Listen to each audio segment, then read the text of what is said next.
This is a review of The Boys, recorded from my grandparents' house in a room out in the garage full of creepy clowns. If you've seen my Ivan the Incredible review, it was recorded just out this door, but that's not relevant. What we're talking about today is The Boys, a Amazon Prime Video original show. The only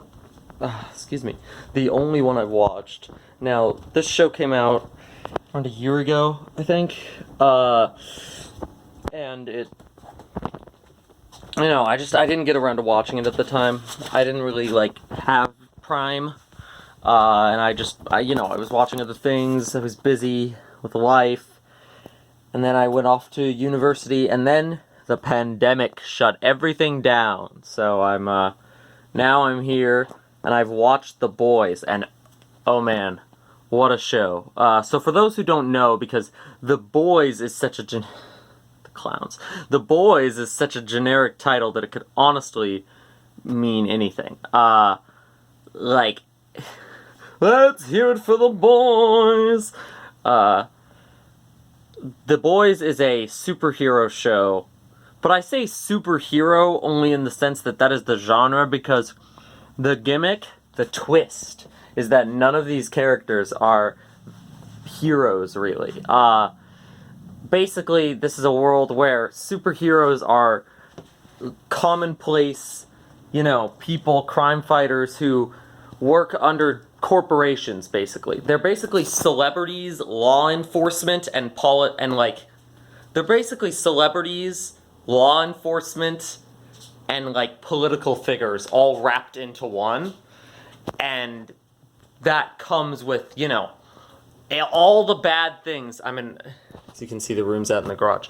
That comes with all the bad things that those three things entail. We see these heroes commit acts of police brutality, political blackmail,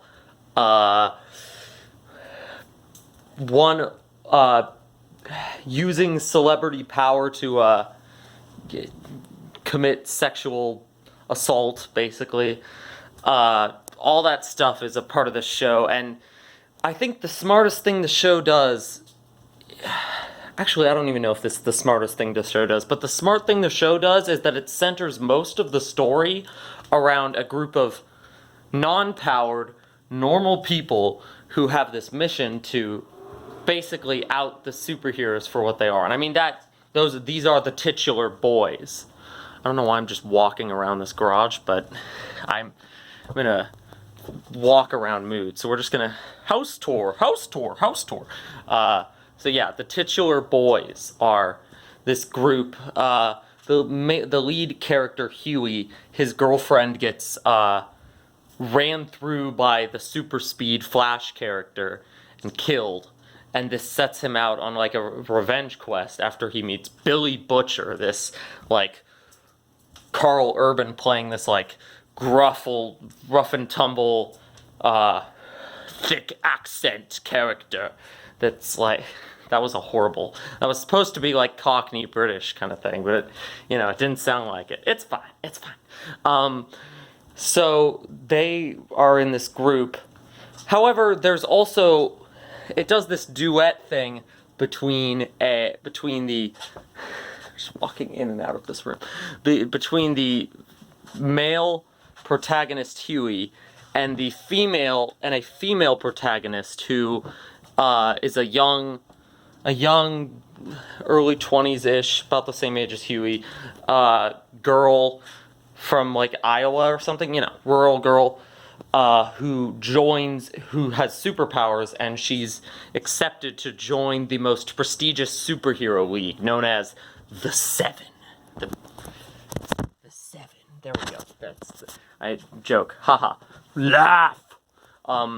So she joins this group, and it's basically that group's the focus. We really don't see that many other superpowered people outside of that group, but they're essentially the most powerful superhero team run by the most powerful superhero corporation, or maybe the only superhero corporation. It's a bit unclear how some of this works, but they do. But that's what they set up this world that's essentially not too different from like. It's really like, I feel like it's very grounded in that it's pretty much what our world would be, because this corporation also has their own cinematic universe, which one of my favorite things in the first episode, the first thing you see is the Vought Cinematic Universe Marvel MCU style opening bit. So it's basically like, what if MCU movies, were still a thing, and just like they are in our world, but the heroes were actual real heroes playing these roles, and these movies were essentially just like PR bits for them, and that's the kind of concept. Basically, it's a little hard to describe, but it's, of course, the concept is immediately appealing. So even when it came out, I was like, yeah, I'm interested in this, but I just didn't get around to watching it until now. But I was surprised by just how good it is. It's probably the best piece of superhero media I've ever seen. 8 episodes for the first season.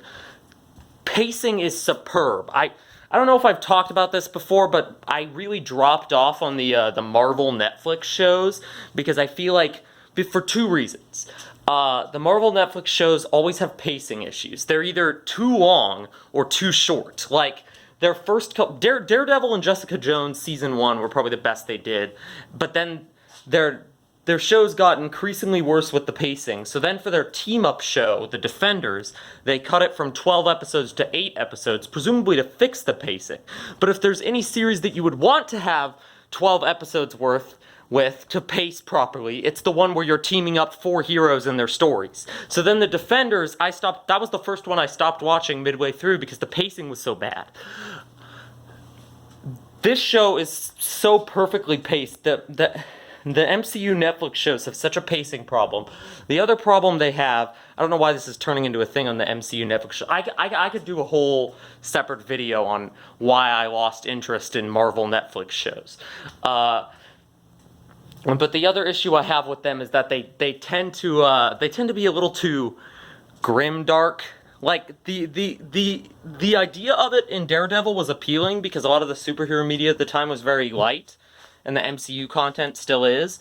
But at a certain point, it's just like these shows are humorless and energyless.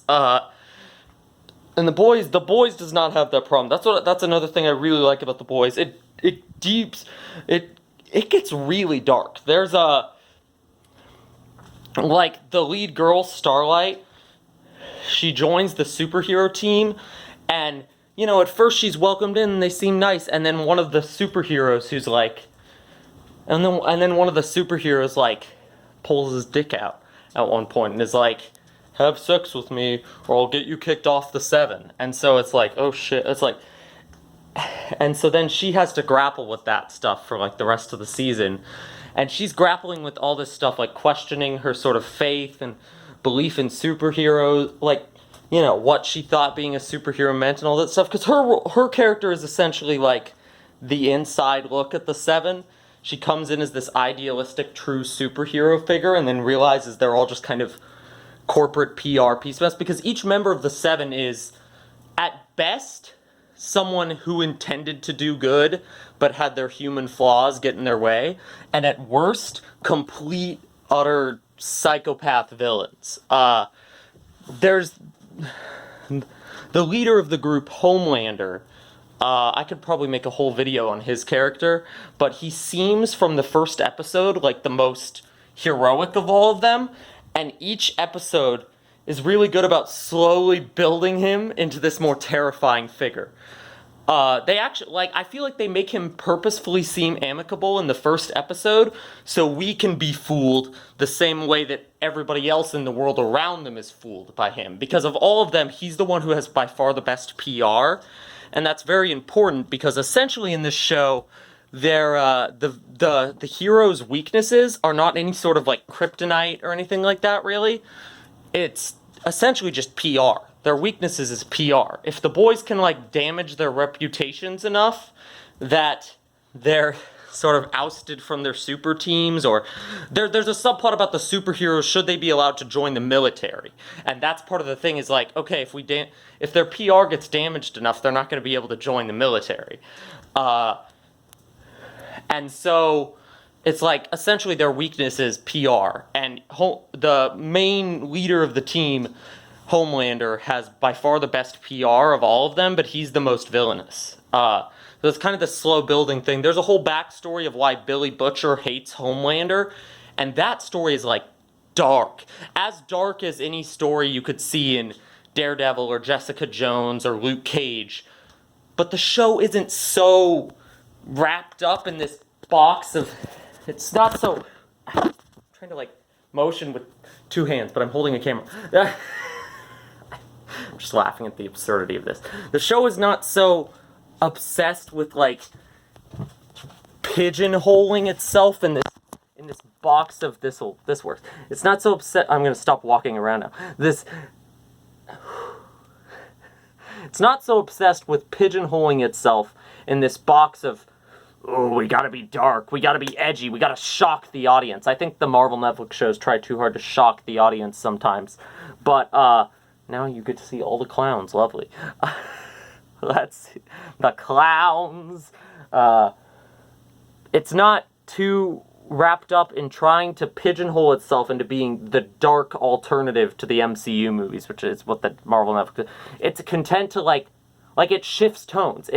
I'd say The Boys overall, despite dealing with very serious subject material, actually has a rather light tone. Like, Billy Butcher, despite being racked with this trauma and this anger, is a very, like, affable sort of, yeah, let's get him, let's fuck him, screw him over, kind of like this. He's not just grumpy and brooding. He rarely broods. He's an action taker. And then you have all the other characters, like Huey's sort of this, like, everyday computer tech nerd who's very much out of his element, being thrown into this world of things.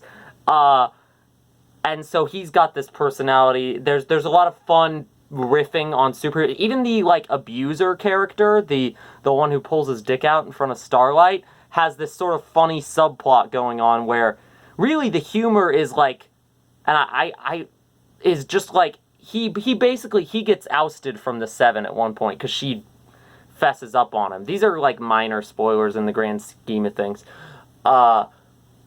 Because he's not that important of a character. There's basically a whole subplot just dedicated to, he's the one who gets PR damage the worst, and he's the one whose patheticness is most truly, there's basically a ton of scenes where the humor is just driveling in how pathetic he is, to the point where you almost feel bad for him, but then you remember it's like, and I feel like that, to me, that seems like a pretty good way to humanize an abuser character, is by showing just how pathetic they really are.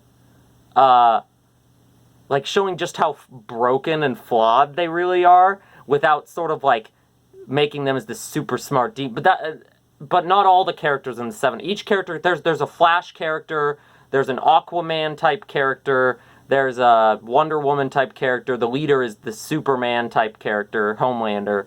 There's also a Batman type character named Black Noir, who you really don't know much about from the first season. You never see what's under his mask. I don't think he has any lines of dialogue in the first season. I'm assuming that's something they're going to go into in the second season, which is supposed to come out around, like, September. I'm getting hot. I'm going to walk around again. It's supposed to come out around, like, September-ish. I don't know.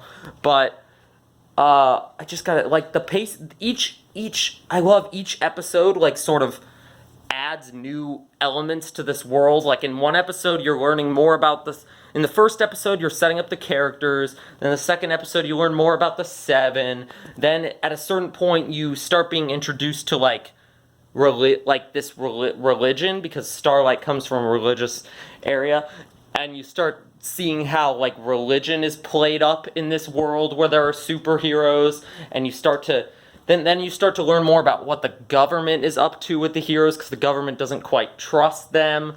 And you start to learn, it's like, there's a lot of, like, political machinations to it as well. There's not that much, like, superpower battling. It's not really much of an action.